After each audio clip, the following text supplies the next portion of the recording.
So, friends, good morning. Now it is time to start session on business analysis techniques. This is going to be our area of study or area of focus for today's session.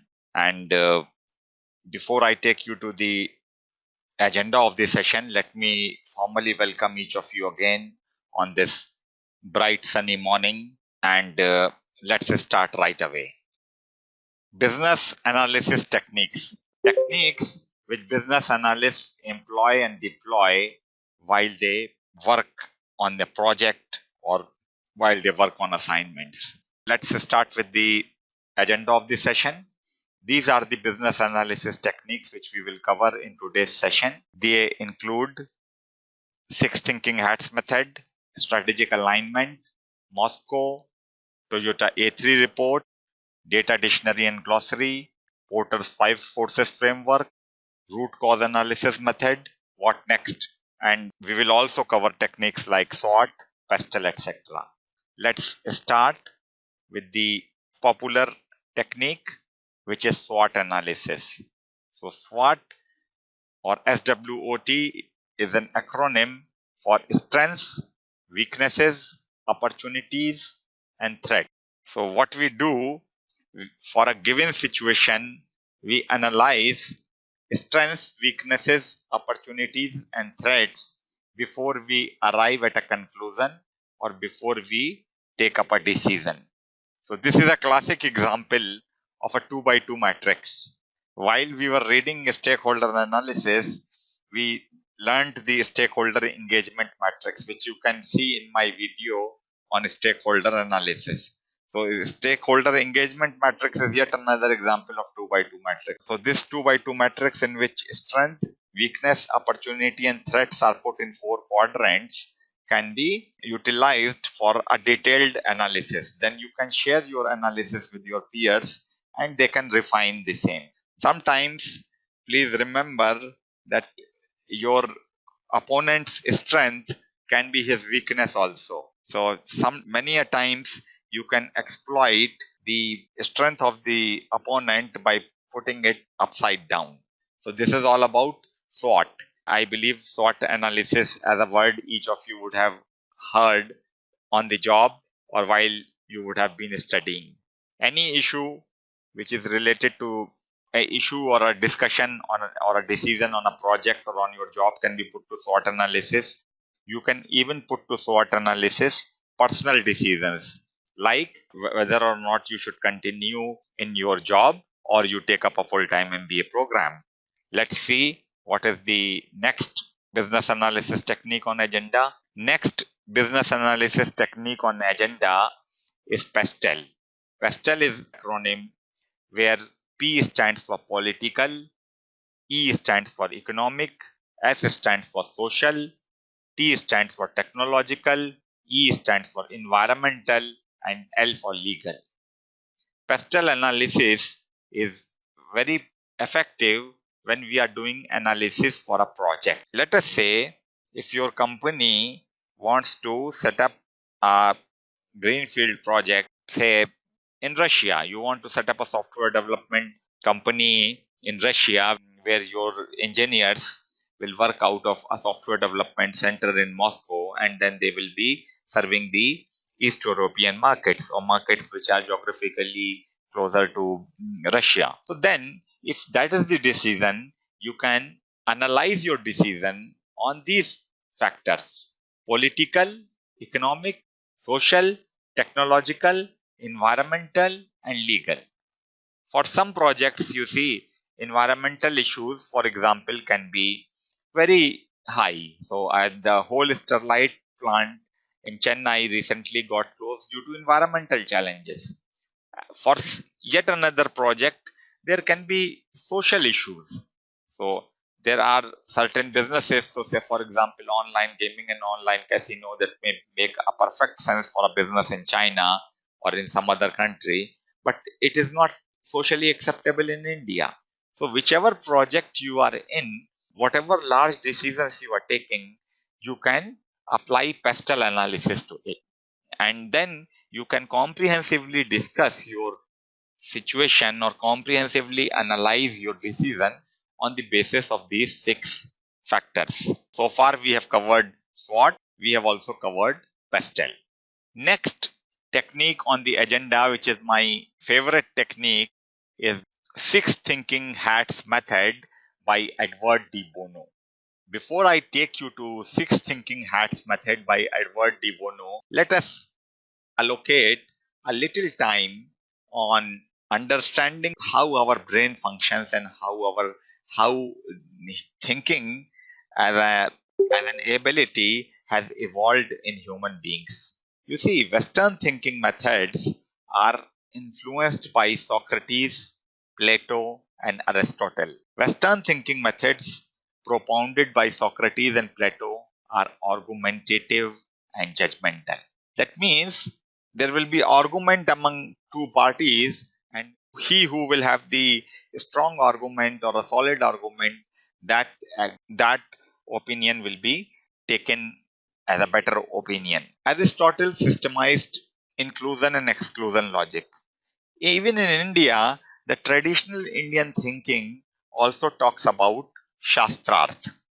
So, Shastrarth is part of the Indian traditional thinking. It is said that argumentative thinking focuses on judgment and provides arguments to support the judgment.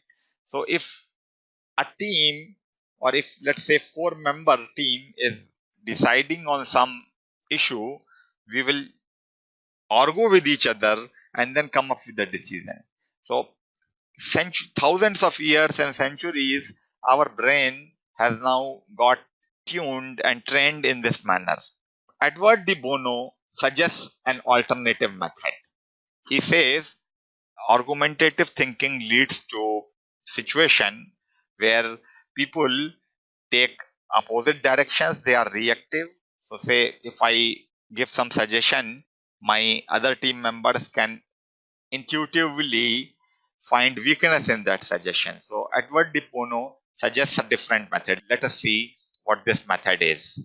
Edward D Bono, who is one of the great thinkers of this century and last century, has propounded parallel thinking, and he has done lot of research and published number of books on how to enhance our thinking ability and others. I suggest, if you find time, go through 1 or 2 books of Edward D Bono where he focuses on improving one's thinking ability. Parallel thinking is different than argumentative thinking. Everyone who is part of the discussion or who is part of the meeting thinks in a same direction at a time. Then this direction is changed time to time. So How is Vijay, one question? Could you give me an example of parallel thinking? Means I need a little clarification about this parallel thinking. See, we have a problem. If 10 people are thinking one single direction and we want to go with a different approach, I'm just taking a business problem. yes, sure. Okay, so 10 people are thinking in one direction. Just example, they want to go with SWOT, and then I want to go with parallel thinking. How could that make sense or make a different vision, especially during the meeting or approach? Because even the manager, he will not be aware of. Okay. The director, they'll go with 10 people only. How does this parallel thinking? I will explain. You see, first thing is which I shall tell. These business analysis techniques are not this or that. So for a given problem, you can apply both the techniques. So this is some judgment or some preference which can be taken up in your company or as an analyst, which you can do. As far as parallel thinking is concerned, it is a very powerful method. Sometime in your working life, you would have heard this phrase: "Put on your analyst hat." Put on your thinking hat. Have you heard any time in your life this phrase? Well, I've heard, but not implemented. Implemented, not an issue. So I will explain how this is implemented. And many companies have implemented this Edward D Bono method, which is very popular. So allow me to explain the Bono method of parallel thinking. So for now, I'll just tell the entire team, they will not take contrary positions while they sit in a meeting, they will take up, they will think in the same direction time to time. So let us see how this is done in a meeting. Before I take you to the details, please understand the benefits of parallel thinking. So there are no argumentative positions. You would have attended meetings wherein you see your members in your meeting. Sometimes you may intuitively, even before knowing, you always find a situation where always negate the judgment, or you always find weakness in the argument of other party. And it can happen with you as well. Someone else, whatever you may propose, there may be another person who may come up with weaknesses in your argument. So first benefit of parallel thinking is no argumentative positions. Second benefit is shorter and effective meetings. Third benefit is reduced conflict and ego posturing. Sometimes we take up a position and then for the sake of argument, we keep on arguing it. Improved results and higher quality and quantity of ideas. So let us see what Edward D Bono method on parallel thinking is. In fact, he has written a book on 6 thinking hats, and this book has been very popular for some time. Even today, if you read this book, you will find situations which you can apply to your workplace. And why only to your workplace? You can apply the 6 thinking hats method in your community and within your family as well. So let's see what 6 thinking hats method is. So in a 6 thinking hats method, Edward D Bono talks about 6 hats. So white hat. White hat talks about the facts and not the judgment. It is neutral and concerned with objective facts and figures. So this means while we are in a meeting to decide upon a situation or to come up with a decision for the given situation, we will first assemble all the facts. So no judgment, no jumping to the conclusion. Everyone will just put in the facts. So when the person who is facilitating the meeting says, friends, put on your white hats and come up with the facts. So there is no emotion, there is no judgment, there is no, you see, any kind of counterintuitive position. Everyone is coming up with the facts, and then these facts will be checked. Then the whole team will put on the red hat. Red hat is basically the sign for emotion and anger. It gives opportunity to the participants to share their feelings. There can be some feelings which at times may not be substantiated fully by the facts, may not be explained very clearly. So if you think that there is some danger in the position or in the proposal, and if you are not able to explain it through facts, you can just tell, say for example, that look, all the numbers on the paper are fine, but the other party with whom we are going to enter into a joint venture, they do not have a good reputation for say. Somehow I have always heard negative things about them. So you may not have facts, you may not come up with newspaper reports where they would have committed some wrong. But these emotions and this kind of inner thought you can share with the group.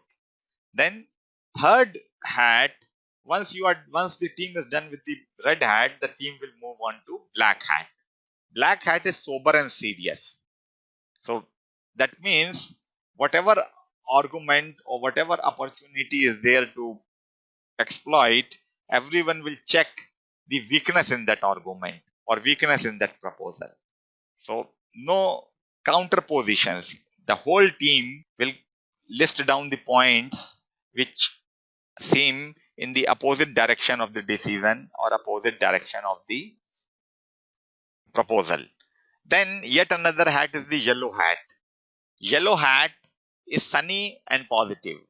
So what we will do, we will basically see the positive aspects of the proposal or positive aspects of the situation. Here we will have it see the situation with a positive light. Then the direction of the meeting will change to green hat. Green signifies creativity. So creativity for the green hat. So here we may be a little creative. for the situation. And there is yet another hat, which is the blue hat. Blue hat is worn by the facilitator or controller of the meeting. He basically facilitates when the direction is to be changed. So blue is the color of the sky, which is above everything else. So that is why we utilize this blue hat. And have a look here. You can see everyone will think in the same direction. No one in a reactionary mode will cut other person's argument, and we will wear different hats time to time. This is all about six thinking hats from Edward D Bono. Edward D Bono suggests that if you apply these six thinking hats method, you will have situations where there will be shorter meetings, where there will be effective meetings. There won't be any ego posturing and all. And why only at a workplace? Try to apply this thought in your community and at your family. Sometimes you may be, whatever another family member may be proposing, intuitively you may be coming up with weakness in his argument or proposal without thinking twice. So don't be reactive. Analyze the situation or the proposal or on these six parameters. So this is about six thinking hats method. So now if you may, I may add, if you would like to employ this six thinking hats method in your company, you can employ it either, let's say if you are the head of your business unit or at a senior position, then employing this six thinking hats method may be a relatively easier. If you are not at that position, then you need to exercise some amount of patience. You may have to come up with a proposal with your team members or with your seniors. They may or may not give heed to your proposal, but then you have to display perseverance. You may come up with, you may even need to, let's say, if you are sold to the six thinking hats method, who knows, you may even need to gift the six thinking hats book to your boss.